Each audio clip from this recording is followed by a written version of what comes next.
Good afternoon. A brief video on how to wrap your bundled guitar in cardboard. So, as you may have seen from the early one, minus Money Spider, I've got the guitar wrapped up in bubble wrap, cushioned at both ends and on the sides. And what I recommend for this job is getting a big bike box like this. This is a Ridgeback, side of a full-size adult's Ridgeback bike box. And I just need to get the blade. Okay.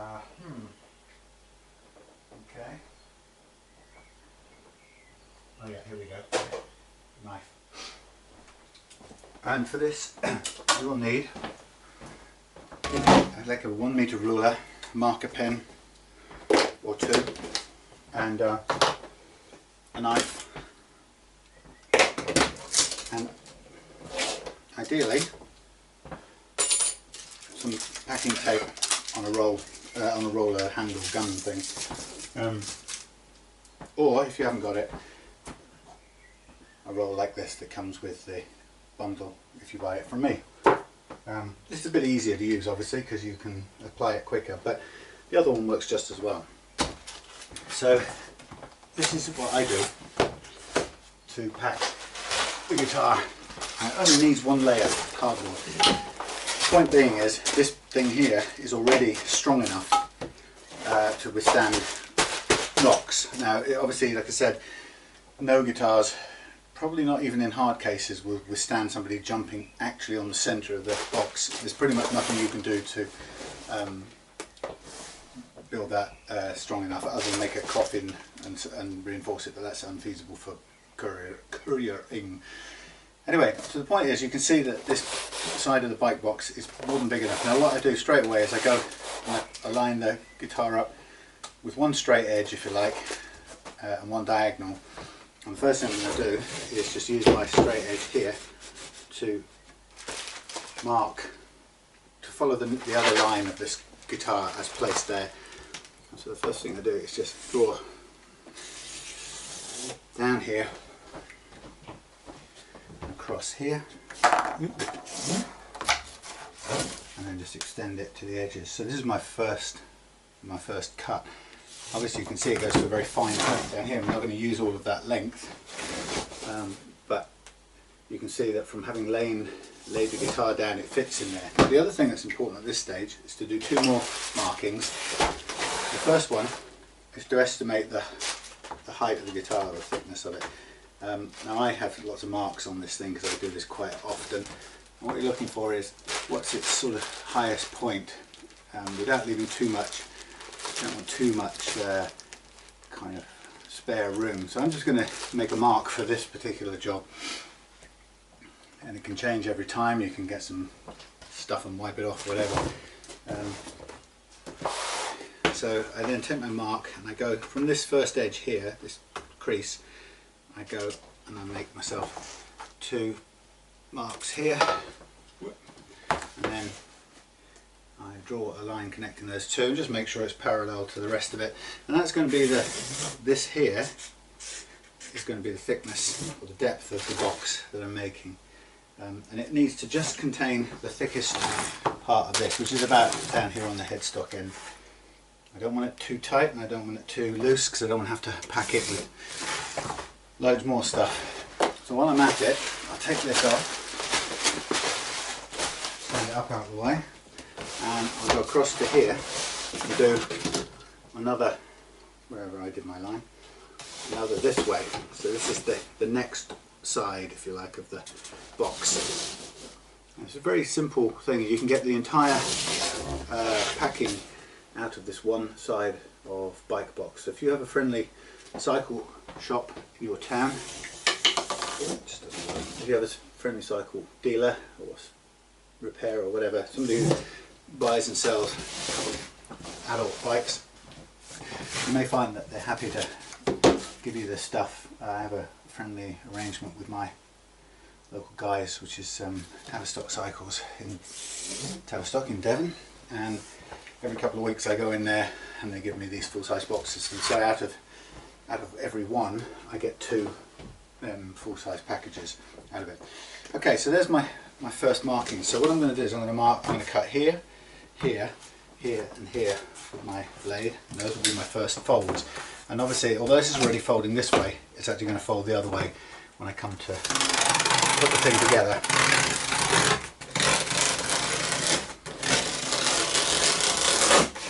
First one, break it over the edge like that. Second one down this crease here, it's already there, and go straight. And third one all the way down here. Fourth one.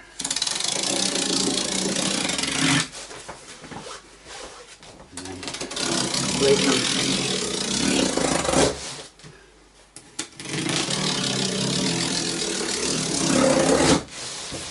The edge, push those over the edge there like that. Okay, so I've got my first cuts ready, and then I tip the whole thing upside down. I'm working backwards now. Go back to my guitar, place it in there again, fold up my bits, and then got me the first kind of folds. Now what I'm going to do at this point is make sure that the sides, if possible, are vertical, just sticking up wherever possible. Make sure this one is also vertical, if possible, so as straight up as we can get. And then what I'm going to do is, when I do have them vertical, I don't want them slanted, so it's important that they stand up perpendicular to the table. And I mark my first spot there, check it's vertical at this end, and mark my second spot there. And then I can sort of let it move around, not too bothered where it falls right now. And then I'm going to just join up these two as best I can with a line.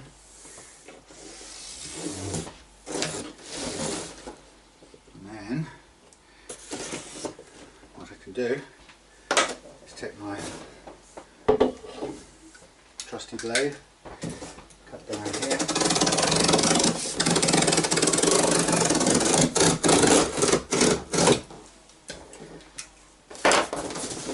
smooth it up on its edge. Now it's not perfect because it's sitting up a little bit, it's got a little bit of extra room here, but if I tuck it in it will work. And then I do the same thing again on this edge, so you can see I'm just basically rolling this thing in the cardboard, which is very handy, and I'm pushing them together there to make sure that they're tucked in before I do my mark. Hello Yummy, she's going to come and join the fun. So I draw my mark to the 2 points, even if the edge doesn't quite line up right now. It's the 2 points that are important. And then cut the next fold.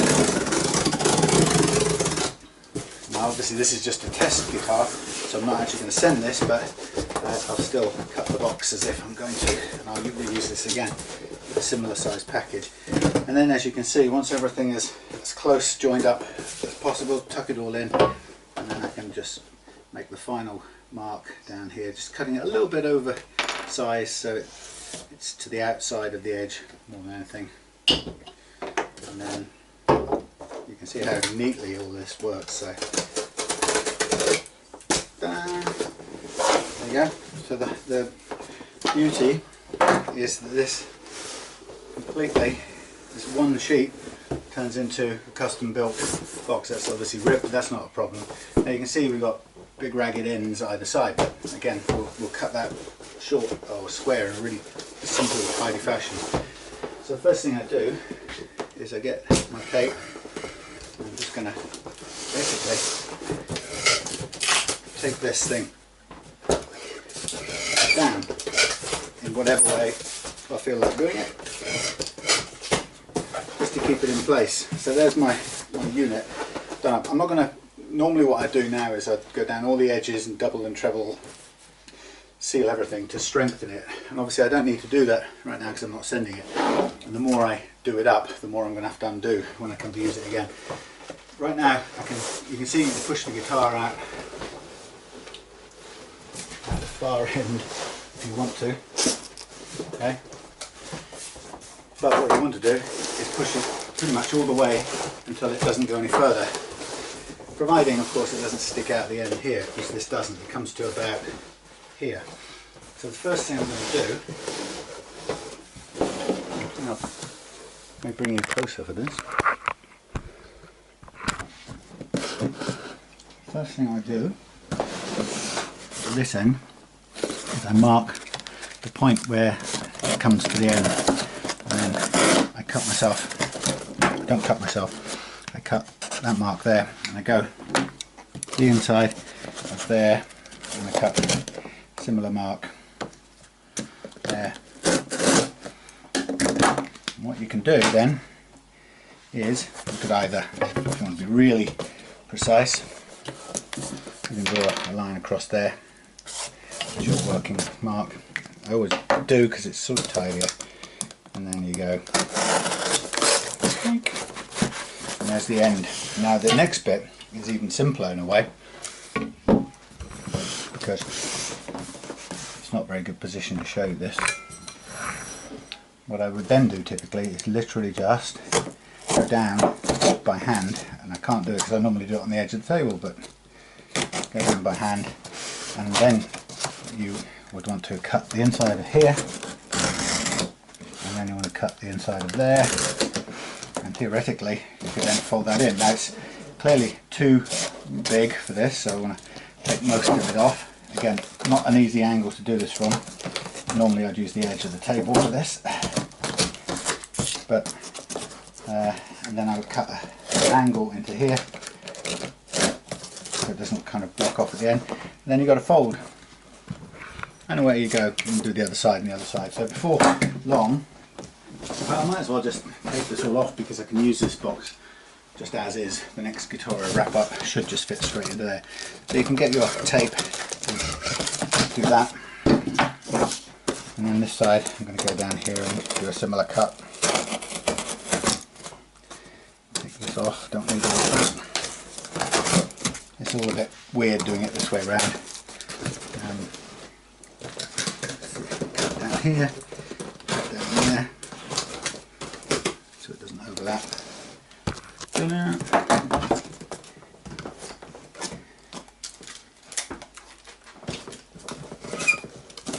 You can just keep going over as many times as you need.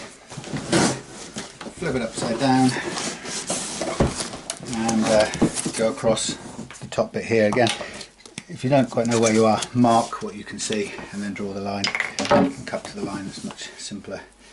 Sometimes it only needs the three sides, it doesn't need all of this extra tape, cardboard at the end. But this is a good way to make your, see this one fits, so half that off, and let's take that top bit off and bend that. There we go. So this is your end piece kind of done.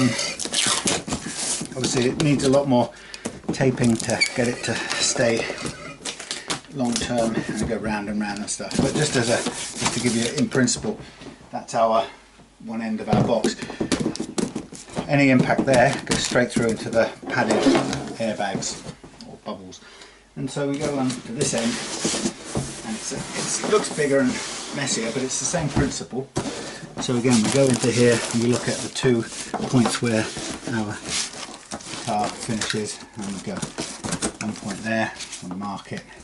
Doesn't matter if it's not precisely exact, it will work. The only downside, the warning, is it needs to be a little over the actual guitar size. If it's smaller, you'd be too tight. So I'm going to go there, cut that, pen walking. Okay, so now I'm going to draw across roughly what I think is the position at the bottom of the guitar. This is an acoustic guitar. It's not too small, it's not much smaller or larger than anything else. I should be alright with this. Cutting to size, so I have to be fairly confident this is going to work. Now I've got loads of excess to cut off here, so I'm just going to give myself a guide mark for the down flap, if you like. And then what you'll see is once we take the excess off, which is that, And then once we cut a bit of a corner to give it some room on either side, like that. And there I've cut this I'm looking at this now, and I think I may have just cut this, judging by this I've cut this too tight. So what I'm going to do on this spot here is I'm going to correct myself and cut another 2 inches outwards. Don't mind that I've got a little bit of an extra cut out here, it doesn't matter. I'm just going to give myself there we go, that's the line I wanted. So you can see I just kind of recessed it and recovered. Now I can fairly easily just cut down here, out here, down here to cut off any excess. And this straight away folds in like that. I can go around to the other side. And it's just following the vertical line of the down flap. That fell off altogether, but it's okay. It's leftover paper flap falling out. These are just sort of holding tabs for the time being. Obviously I'm going to have to open this up later on to put another guitar in and take this one out. So you can see we've got the edge of the bottom part defined and to the right amount, whereas it wasn't before. And then all I have to do now is just flip this over, mark off my realistic edges,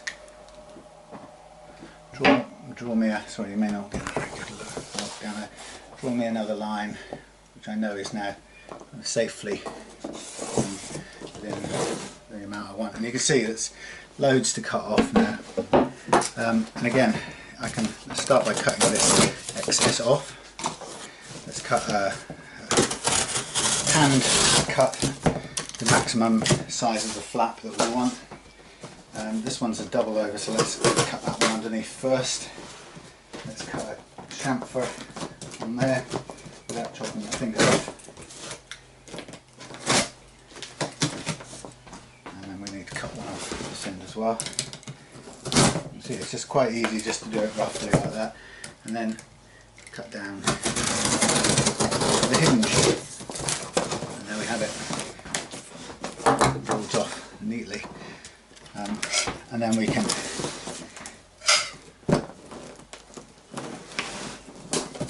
tie it off with some tape, and as much or as little as you want to finish it off. Actually, if I look at this right now, it's got a bit. Let's tie that one down as well. That's where it's torn. So we can tidy that up. And then it's all good. That's sticking up a tiny bit at that end. So just for the sake of it, let's take a bit off there. stick the knife in your finger while you're doing it, if you can. There you go. And then start building up the tape. It never stays on, but it will do when you cover it, the whole thing in tape. Although, like I said, I'm not going to do that for the time being because it'll just mean I'll undo it again. So you can see from a single piece of cycle shop cardboard and the Michelin Man style wrapping of our guitar using the bubble wrap, we've now got a really secure box. We'll go all the edges with tape and then as much around the tops and the bottoms just to secure these sort of fixings here. And then you've got a really nice custom guitar box that will get this to its destination through parcel force without any trouble at all. And actually the whole thing comes well under this sort of, it's probably more like 6 kilos if that, but I always put about 8 kilos on it for the outside, and it still gets in the £16 parcel force 48 price range. But there you go, one single piece of cardboard plus about 4 meters of bubble wrap, which is what you can get. I can't supply you with the cardboard obviously, but I can supply you with the bubble wrap and the tape. And if you can get cardboard from your bike shop, you're away. Hope you found that useful. It's easy to do, you get much better at it as you do it a few times, but it's really satisfying when you get yourself a nice custom wrapped box like that from a reused piece of packaging from something else that would otherwise get burned or go into landfill. So there you go.